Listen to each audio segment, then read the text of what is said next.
The idea of remote working opened up an entire world. I once sat and worked out what my hourly rate was as a teacher and nearly cried. You can then standardise and hand off to somebody else. If you're not building systems that will grow with you, it's really hard and really stressful. This is the Education Business Podcast for all founders and business owners in the education sector. This podcast is for you if you have an education business or you're thinking about starting one. That could be tutoring, publishing, holiday clubs. It really doesn't matter. You're in business and you're also in education. But most of all, you're focused on improving outcomes for children in the way you know best, through your business. I'm Claire Riley, co-founder of educational resources website Classroom Secrets, and I'll be sharing how to make your education business bigger, better, and have more impact through my own experiences and also the conversations I have with other founders and business owners in education. The Education Business Podcast is sponsored by Classroom Secrets, helping you to support your children's learning. Katie, welcome to the Education Business Podcast. So you were once a teacher and now you are in business. And before we get into the story of how that happened, what I want to shout out is your problem solving skills. So obviously entrepreneurs are good problem solvers, but you are really quick. And so quick story, everyone. I sent out some messages asking people if they wanted to guest on the Education Business Podcast for the relaunch. And because my household has lots and lots of Apple devices, that's kind of what we were working with. And Katie really quickly came up with a solution for recording the podcast that would help anyone who had an Android phone. So really, you're showing your entrepreneurial skills all of the time now, or maybe it's your teaching skills, or maybe it's both. I don't know, but let's talk about it. So Katie, you were a teacher and now you find yourself in business, a business that you're scaling. How did that come about? What led you to realize that you needed to leave teaching? Was it to start a business? Was it for another reason? Did the business come after? And you find yourself in business now, but what has that journey looked like for you? Well, my journey out of the classroom is really not a route that I would recommend for anyone because it involved quite a lot of like high stress and a lot of going to doctors and things like that. So it wasn't the most fun. And it wasn't really something that I planned or strategized. A lot of it just sort of fell out the way that it fell out. But in sort of terms of the basics of the story, I was teaching. I became pregnant with my second child.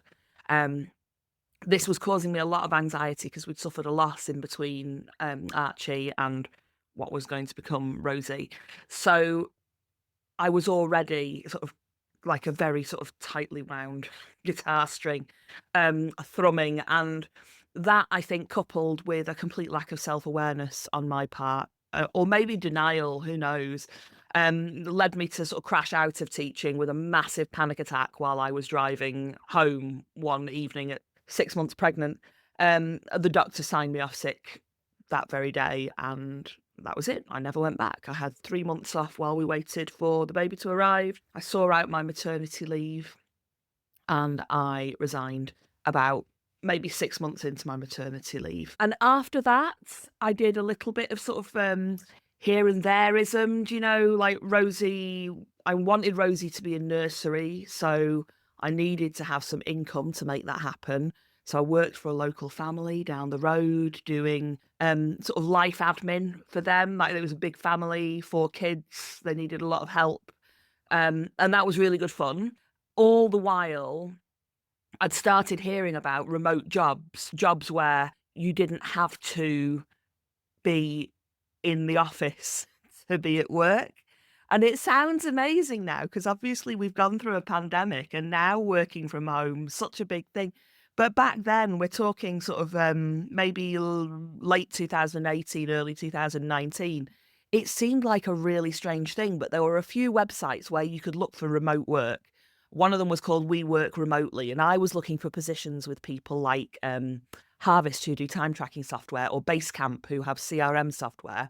And I was getting interviews with those guys, but after the interviews, I was never actually getting the position. And a lot of it was because I just didn't have remote experience. And then in April 2020, almost exactly 5 years ago to the day that we're recording, actually, we locked down. Toby, my husband, was doing a PGCE at that point. He was sent straight home. Obviously, the kids were at home. It happened to be tax year end, and my mum sent me 500 quid as a sort of tax year end bonus. And I used that to set up a website, set up a VA business just for a punt, really. But 6 months later, I was at capacity, and really just things haven't stopped since then.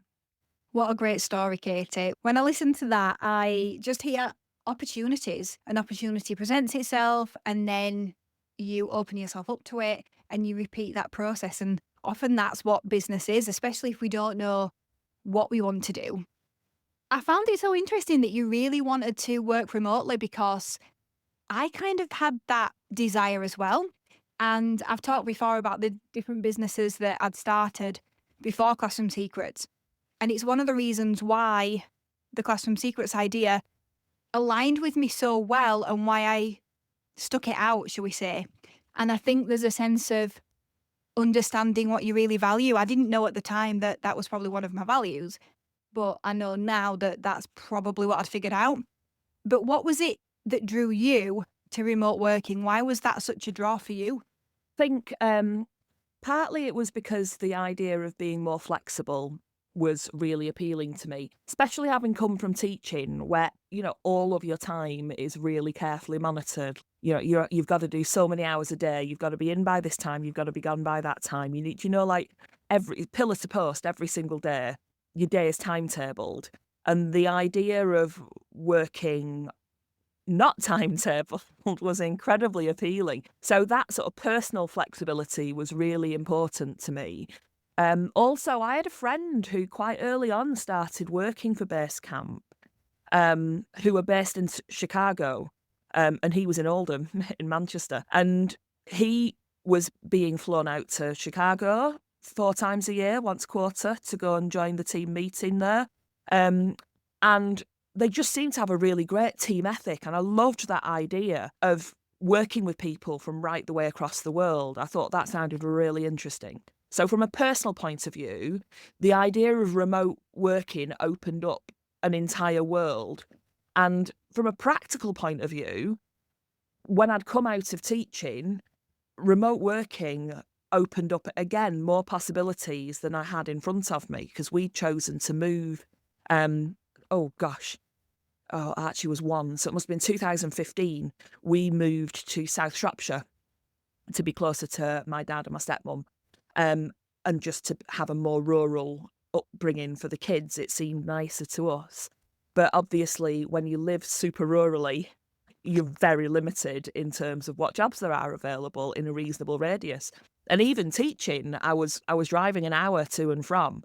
So to do anything better than working in the local Tesco, or, like maybe finding a job with the local council or something like that, I really needed to find remote work. So that was another reason, was sort of practicality wise, it opened up many more possibilities for me than what was immediately available in the commutable distance.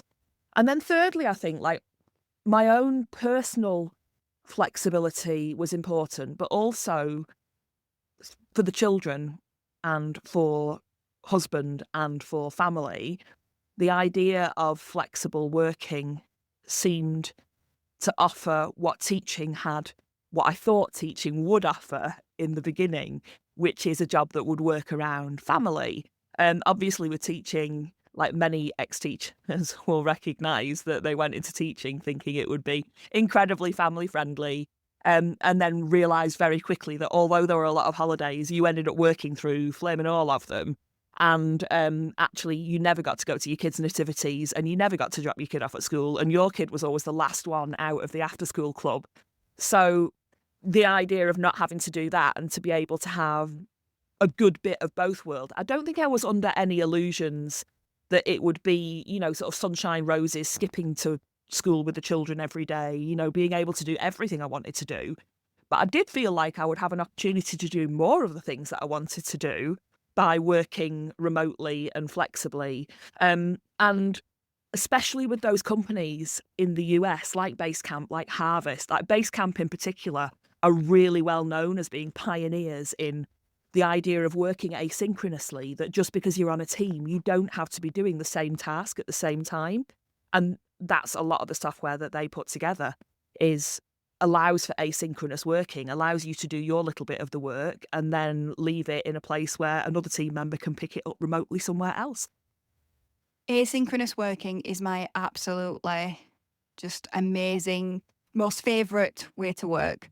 So much so that we are recording this podcast in an asynchronous way, aren't we? And I'm absolutely loving it because it's just opened up so much of my timetable and I really, really love it. It was probably one of the hardest things I found when we started employing people at Classroom Secrets, because when you work with a freelancer, you can do that asynchronously.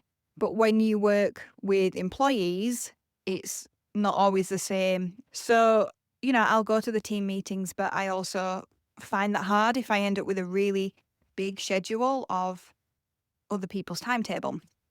But talking about that and moving on, you were in search of something and you found virtual assistants. And over time, you've then honed in really on helping education businesses, especially people who used to be teachers. And, you talk about how you'll help businesses with their admin frogs, the things that we don't want to do. How does that work? You go into teaching and, well, if you're like me as a teacher anyway, you go into it and people say, don't do that.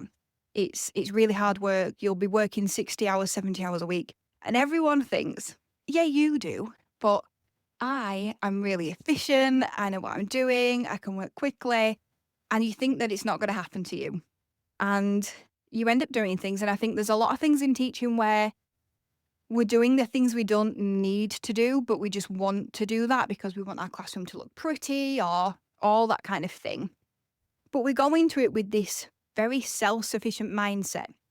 You work in a school, and it's not like working in a business where you actually really get to know people. Like, you can get to know people in the staff room, but you don't really work with them. It's actually quite a lone job. And so you become extremely self-sufficient, which is great when you're starting off in entrepreneurship. But then you get to a point where you've still got this mindset of, well, I can do everything myself. Is that a challenge that you see happen? So I imagine, and I might be wrong, that often you're helping the solopreneur as they're getting to the point where they need some kind of team member and they're going to outsource that to you or someone in your team. What kind of, what's the experience? What do you see from an ex-teacher, now entrepreneur, wanting to have an easier life, have a better life-work balance, seeing that everything's the same as it was in the classroom where they're working at these 60 hours a week and then they say, well, it's okay though, because I want to do this and I love it. What do you see in them and how do you help them move through that if that's the case? I mean, we do work with lots of solopreneurs. We also work with the other end of the scale, and it's completely different at that point. So when you're working with sort of edtech startups, people who've got funding and who've got a large number of employees, completely different, completely different.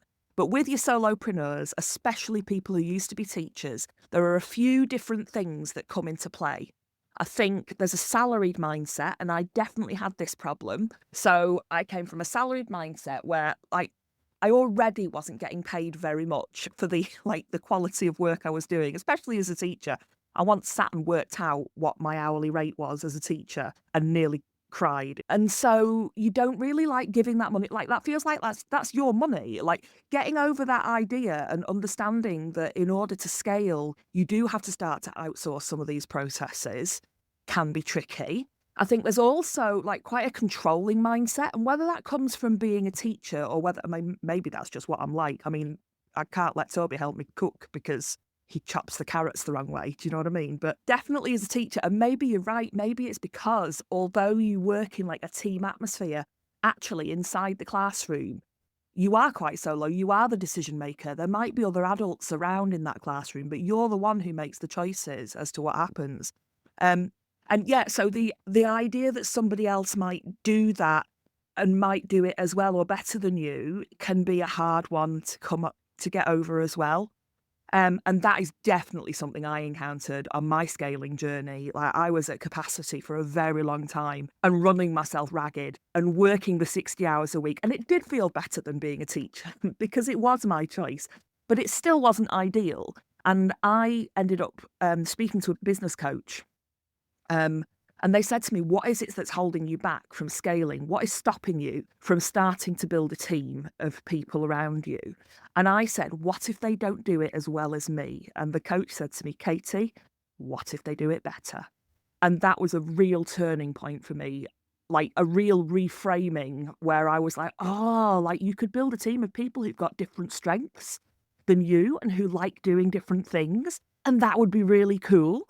So that was kind of my journey around how I started to scale and overcome my more controlling tendencies and that salary tendency of just being like, oh, I don't want to give away my money, and sort of pushed myself to scale and grow. But you're right, when it comes to working with people who have never outsourced before, and that is especially with tutors in particular, we tend to be their very first outsource. It can be very hard for them to let things go, and it can be very hard for them to know which things to let go first. So quite often, whereas with a larger business, they'll have standard operating procedures already in place, and all you've really got to do is make sure that you're onboarded in a way that's smooth enough for you to be able to take on those SOPs and sort of run with them and fit in with the flow because there's already a flow going. When you are working with a solo business owner, a big part of it is helping them to build that flow, helping them to build those processes and see where you can start to not automate things necessarily in the beginning, but certainly build processes that you can then standardize and hand off to somebody else. So, for example, social media is a big one that often gets handed up to us first because it's a huge time suck, but the budget isn't there for a proper social media manager who has the sort of KPIs and the goals and the understanding of the algorithms. And so they'll first hand it off to a VA who has a bit more of a generalist understanding and background in social media. And you can build those processes where you build a place together. We use Airtable often, and the process will go like, Katie puts in some ideas for content for this month. X goes through it and checks and, okays the things that she thinks will be all right, adds in some ideas of her own. Then she'll hand it back to Katie. Katie will go through that and write out some initial draft copies and plop some images in. X will go back through, like update, edit, make it sound a little bit more like them. Katie will then, once she's had the thumbs up, Katie will go and schedule all of those things. Bish, bash, bosh, you've got a process. But it's really hard to know how to do that without some support. So yeah, I think we do overall have to support the solo businesses a little more into how to build those systems and how to know what to hand off and what to prioritise handing off first. Do you teach children as part of your business offering? Have you considered using resources from Classroom Secrets? At Classroom Secrets, we're always adding new resources for a range of subjects, and we're keen to hear your suggestions for resources too. We know that you didn't go into business to work more hours than you did in the classroom. You went into business to give you freedom. Let us help with that. Visit classroomsecrets.co.uk to sign up. For ex-teachers, do you think it is a worry that someone will come in and do it better than them? Or do you think the worry is that they don't think anyone can do it as well as them? I think it's hard to speak for all teachers. Like definitely from my own perspective, I've always been something of a control freak, and in teaching, I guess, like we said before, you're often in your own classroom and you are kind of like the king or queen of your own little empire, aren't you? Like, you're in control of the kids, and then often you've got additional adults in the classroom who you're expected to manage. So maybe for me, it was like, in fact, not even maybe, definitely for me, it was very much like a not wanting to let go of control. But I think, like, also, I mean, I'm not very fond of the word, like that phrase, imposter syndrome. It seems fashionable at the moment, and I don't know how useful it is, but I've always worried as well that I'm perhaps not the right person, like that there could be somebody who could do it better than me. But I wonder whether that comes from my own personal lack of self-confidence, and that really came to me at the end of teaching. I think because I left teaching feeling like I'd failed, um, there has always been that sort of slight niggling worry that there might be somebody better out there.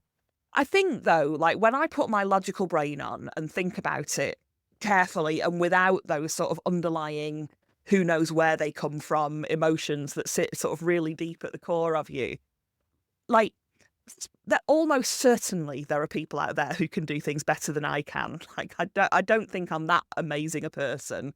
But so much of it when you're running a business, when you're in a small business, it's not about how well you can do it. Like, obviously, you've got to be professional. Obviously, you've got to provide a great product. But I think the thing that makes people choose you above anybody else is the connection between you. And that's why I really enjoy working with education businesses, because often we've got that little point of connection beforehand. Like, even if the person running their education business isn't an ex-teacher like me, which is very much a point of reference for many of my clients, I think the fact that we both hold education in such high regard, the fact that it's a real sort of oh, what's the word I'm looking for? Like a spotlight for us, the thing that comes higher than everything else. Like, that's a huge point of connection, and somebody will want to work with me because they know that I understand why they do what they do, as well as how they do what they do. And that, I think, is really useful. A lot of education entrepreneurs do struggle with handing things over. I mean, they've even told me that on this podcast, that they're a control freak. And I am in a place now where I have done it for so long that that's the first thought on my mind around, am I doing this to keep it or am I doing it to pass it on? And 90% of what I do, I want to give to someone else to start it or at least finish it. Do you think we should hand off what we don't enjoy first? Or do you think we should hand off something that can be easily processed first? I'm going to really pass the buck on this one by saying I think it should probably be a bit of both at first. Like, obviously, you're right. Further down the line, like when you're operating as a CEO in your business, really the strategy should be what comes from you. The actual doing should be what comes from other people. There's a really good book by, is it Mike Michalowicz, I think his name is. He's the guy who wrote Profit First, but he also wrote a lovely book about creating systems and handing stuff off. It's called Clockwork, I think. And in that one, he talks about keeping in mind a queen bee role. And when you create systems, the first thing that you do is think about the queen bee role in the business. What is the queen bee role? What is the person at the top, at the head of the hive, needing to focus on? And then when you write the system, you can work out, are there any things in here that the queen bee role requires to be, to be in on? Or is it something that entirely doesn't require the queen bee to look at it? As long as it's done, the queen bee's happy. So, obviously in a hive, it would be things like, does the queen bee need to have a close eye on how the hive itself is built? Or for the queen bee, is it more important that they're focused on, creating the eggs or whatever it might be, that kind of thing. And I really like that idea, the idea of saying, well, what is my role in this company? As CEO, what is the thing that I need to be doing in order to keep this ship on course? And once you really start to look at that, you do start to notice that quite a lot of the stuff that feels very important, actually, as long as it keeps ticking along, it's fine. And it has to tick along carefully. Like, the processes have to be created carefully, and the people underneath have to be empowered to make changes, or at least to flag up when things aren't working. But I think that's what you're aiming for in the long run, is saying, well, if I'm in that queen bee role, if I'm in that strategic role, the ops isn't something that needs to be concerning me. How it happens doesn't need to concern me, just that it does happen. At first, that's incredibly hard. And I still struggle with this to some extent. I know that I should be letting my bookkeeping go to somebody else because it's just not the important thing for me. But at the moment, I can't make myself do it, which is a really sad thing to say when I spend so much of my time when taking on new clients persuading them to hand things to me. But I think what I tend to do when I'm onboarding a client for the first time is I will look for a quick, easy win that will help them with their mindset. So it might not be the most important thing to hand off, but it's something that's quick. It's something that it doesn't cost them much to let go, but the impact of it can feel quite transformative, so that by the end of the month, you get to a space where you're like, oh, actually, now I can see why handing off to a VA is a good thing. It's made an impact on my business. It freed me up for this amount of time. Often with stuff like that, it can be inbox, it can be social media. These are things where you can start to take bits off people's hands, and it can be really, really helpful. The other initial tasks that I like to try and pick up are tasks that give me lots of context of the business, because when you step into somebody else's business, especially as a freelancer, there isn't often an onboarding process in place that says, like, this is the company, this is how we work. You haven't really gone through much of an interview even. So finding out how the business works, finding out what happens and where, what the systems are, like what sort of emails you get in, that can be really important. And so once again, inbox is one that I really like being able to grab a hold of, because by the emails that come through, you get a really good sense of where the company's at and what they're doing, like what things need to be taken off somebody's hands really quickly. So that's another one that I might look at doing. So yeah, I would say it's a mix, but for the very beginning, from a me point of view, it's nice to have a quick, easy win, because it really just helps to reinforce the impact that I can make, and also helps my clients to get over that mindset of, but I can't let things go. What if they don't do it as well as me? What if they don't do it the same as me?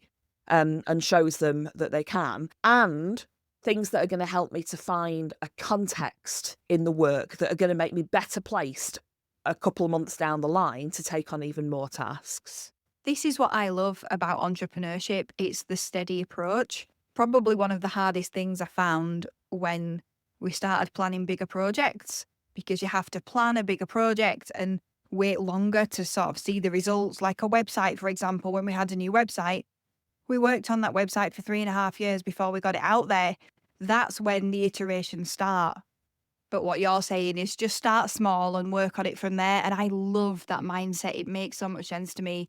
It's how I love to work, and it's how I think all entrepreneurs should work as much as they possibly can. Katie, your insights have been fantastic. Thank you so much. What is it that we haven't talked about that you think is important for education business owners to know? What a big question. I think the thing that I would want education business owners to know the most about is build your systems early. It's really easy to wing it in the beginning, and to an extent you should, because that's the delight of being a small business, right? You can duck and dive, you can dodge. But the problem is that as you grow, if you're not building systems that will grow with you, by the time you need to outsource those systems, it's really hard and really stressful to do that, because you don't have anything concrete to hand over. And that makes a few things hard. It makes it hard to know what to hand over because you don't have anything recorded. And it makes it hard to know how to hand it over as well. So if you can start recording really short, simple, standard operating procedures as you go along in your business, if you can create those, then when you get to handing over, life gets much easier, because you've got a set of things that are ready to hand over already. And my secret weapon with that is using Loom. The reason that I use Loom is because With the paid version, you can record your screen for as long as you like, and now AI will write up that SOP for you straight afterwards, and it'll put screen grabs in at the same time. It's a beautiful thing. It's never quite right, but it's so much quicker and easier to just get in and change it quickly and add the links that you want to add and stuff like that. And it means that then, because recording an SOP becomes easy, when that SOP changes, as these systems always do, it's really easy to just go back and re-record it again. And therefore, you're always in that state of readiness to be able to hand things off. And I think that makes it much easier when you do reach the point and you're ready for your first outsource. I hope that helps. That is absolutely amazing advice. I couldn't agree more. I actually think I would add something there as well and say that when you don't have those SOPs in place, you say to yourself, I can't hand this over because nobody can do it as well as me. But what you really mean is you don't have it written down. You haven't been able to capture that in a way that someone else would be able to understand your thought process. And so being able to do that is a real gift. When I first took freelancers on, I kind of just expected them to guess what we were doing. Some of them were brilliant at that, and they ended up employing those ones further down the road, and others didn't. But that was on me, and I know that now, and that's not what we do with freelancers in this day and age. But back then, I didn't know. Also did that with employees as well. Kind of just hoped that they'd figure it out in some ways. So if you can take Katie's advice, 100%, you are just going to have a much easier time. And when you do feel overwhelmed, you're going to be ready to hand those things over rather than thinking, oh my word, I'm so overwhelmed, but I can't get help because I've got to teach somebody how to do this and I don't even have time to do the things that I need to do. Never mind, take out time to teach someone to do it as well. Katie, thank you so much. I have really enjoyed this chat. It's been so insightful. And I know all of the listeners will be really grateful for your insights. Thank you for listening to the Education Business Podcast. This podcast is sponsored by Classroom Secrets. To find more resources to grow your business, visit classroomsecrets.co.uk.